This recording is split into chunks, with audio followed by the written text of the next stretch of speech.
تو ظاہر ہے کہیں ذخیرہ ہوا، کہیں ذخیرہ ہوا. تو اب کیوں ذخیرہ ہوا؟ کہ اگر ذخیرہ نہیں ہوگا ہم کسی نامولود بچے کو پہچان ہی نہیں سکتے. ہمارے دماغ میں پہلے سے ریکارڈ ہے کہ بچہ 1 دن کا بھی ہوتا ہے اور بچہ 10 دن کا بھی ہوتا ہے. جب 10 دن کا بچہ ہوا کیا اس کا سارا یہ جو سسٹم ہے بدل نہیں گیا؟ پھر وہ پیروں چلنے لگا. وہ پیروں چلنے والے سے پہلے کا جو حالت ہے وہ کہاں گیا؟ آپ کہتے ہیں غیب میں کہ چلا گیا. اگر وہ غیب میں چلا گیا تو آپ جوان کیسے ہو گئے؟ ایک بچہ پیدا ہوا اگر وہ 2 سال زندہ ہوگا تو اور شکل ہوگی، 30 سال زندہ ہوگا بالغ ہو جائے گا، 60 سال زندہ رہے گا بڈھا ہو جائے گا. ایک بات. دوسری بات یہ کہ اللہ تعالیٰ نے فرمایا اِنَّ لِلَّهِ وَإِنَّا إِلَيْهِ راجعون. ہر چیز اللہ کی طرف سے آ رہی ہے اور اللہ کی طرف لوٹ رہی ہے. مثلا اب میں پیدا ہوا، اب اس صورت میں جب ہوں میں یہ میرا سارا جو دورانیہ ہے عمر کا وہ کہاں گیا؟ ہمیں نظر کیوں نہیں آتا؟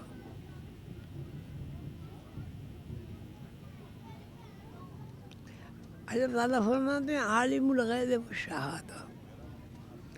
اللہ تعالیٰ ایسی ہستی ہے کہ ہر چیز ان کی نظروں میں ہے. هو الاول هو الآخر هو الظاہر هو الباطن. اس کا کیا مطلب؟ یہ جب یہ 4 نقطے آپ لگائیں گے یوں یوں یوں یوں تو ایک دائرہ بنے گا. ٹھیک ہے. اللہ میاں کہتا ہے الا انہ بکل شیء محیط. ایک دائرہ ہے، اس دائرے میں ساری کائنات بند ہے اور وہ میرے سامنے. اول آخر ظاہر باطن کون ہے؟ کون ہستی ہے؟ اول آخر ظاہر باطن اللہ ہے. ہاں تو ہم کیا ہیں؟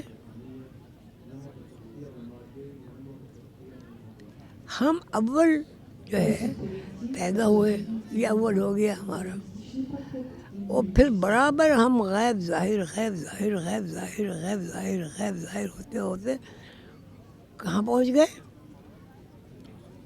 غیب میں. آئے کہاں سے؟ اب کیا سمجھے؟ ہماری جو پیدائش ہے اور اللہ تعالیٰ کا جو منشا ہے وہ یہ ہے کہ آپ جہاں سے آئے ہیں اور جہاں آپ کو پلٹنا ہے اس سے آپ واقف ہو جائیں. بس اب وہاں زندگی کے 2 رخ ہیں. ایک پریشانی کا ہے جس کو دوزخ کہتے ہیں، ایک عیش و آرام کا ہے جسے جنت کہتے ہیں. جب آپ آئے تو اس وقت کوئی گناہ کا تو مسئلہ تھا نہیں بھائی. تو کہاں سے آئے؟ جنت سے آئے. اور جب یہاں اپنی زندگی کا ہم تجزیہ کرتے ہیں ہم کہاں جائیں گے؟ کوئی صورت ایسی نہیں ہے ہم کہیں جی ہم جنت میں جائیں گے. نظام ہے اللہ تعالیٰ کا کہ اللہ تعالیٰ نے ایک درخت کے قریب جانے کو منع کیا، اس کے قریب نہیں جانا. ٹھیک ہے. وہ چلے گئے اور چلے جانے سے جو پہلی کیفیت ہوئی ان کا لباس اتر گیا. انہوں نے اپنے آپ کو عریاں محسوس کیا، ننگا محسوس کیا.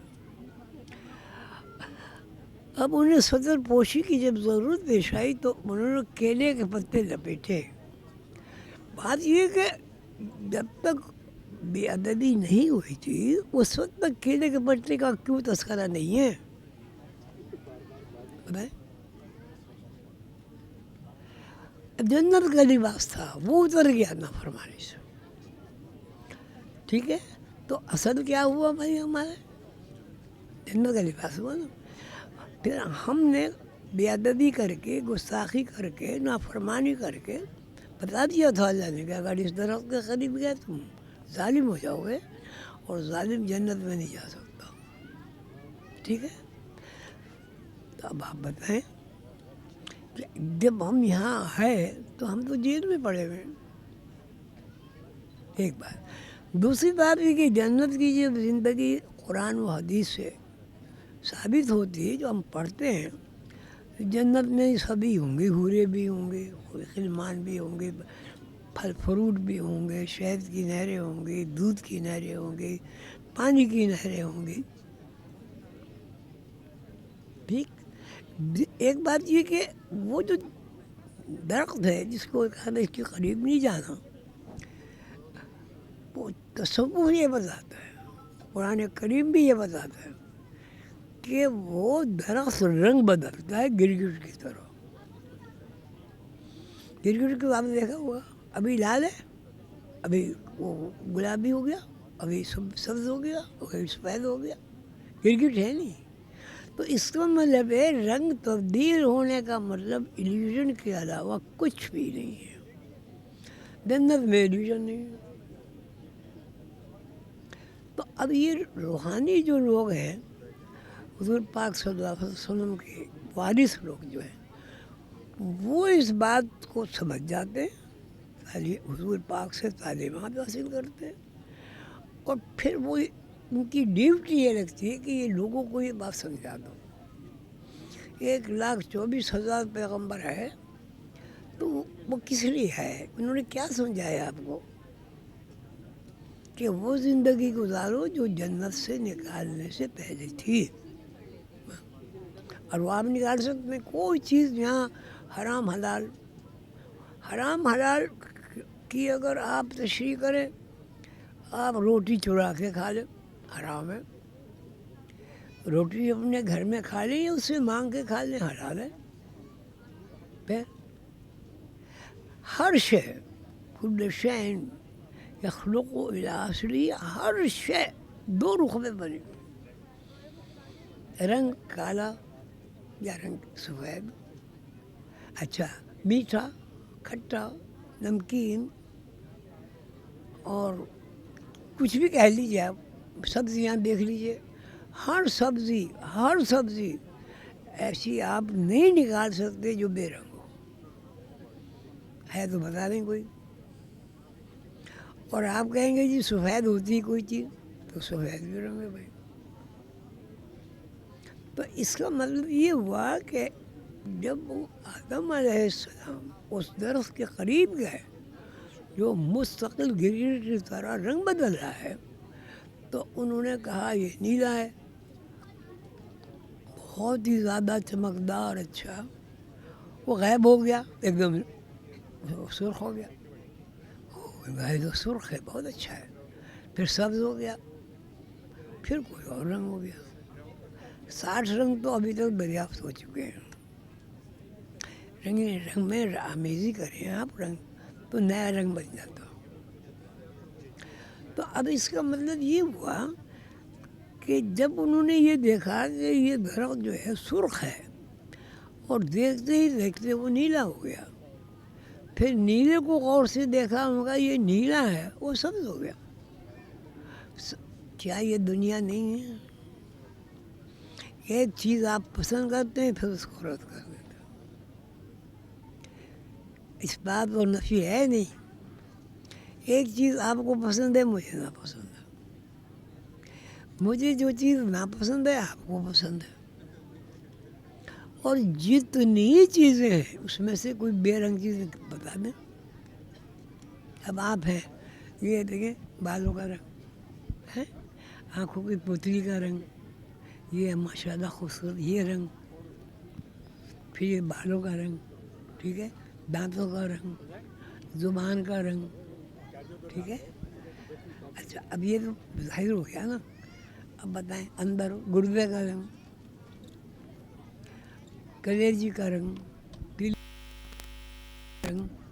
دل کا رنگ، دل کے اندر جو خون ہے اس کا رنگ، دن کا رنگ، رات کا رنگ اندھیرا. تو آپ کتنی ہی کوشش کر لیں، اس دنیا میں آپ کو بے رنگ چیز کوئی نظر نہیں آئے. اگر 1 کروڑ چیزیں ہیں تو 1 کروڑ چیزیں رنگ ہوگا.